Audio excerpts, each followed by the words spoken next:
caseras, aló. Sus clientes, ¿cuánto tienen familia? ¿Cuánto tienen suegro, suegra, yerno, nuera, nietos? Aló. ¿Cuánto? Entonces la Biblia dice, en esto conocerán. ¿Quiénes?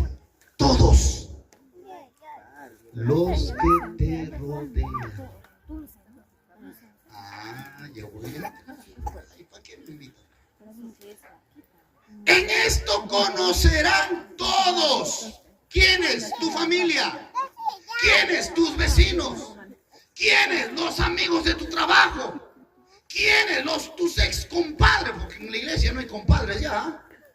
¿Quiénes? Los que andaban contigo antes totalmente guascarucho, total, ¿te acuerdas?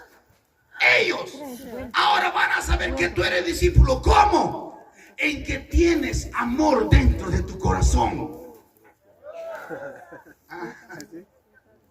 ¿Por qué hay gente que todavía no tiene amor para algunas personas?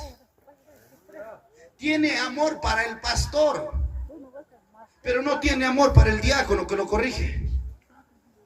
Tiene amor para el vecino que lo trata bonito cuando le fían en la tienda, pero no hay amor cuando no le fían en la tienda.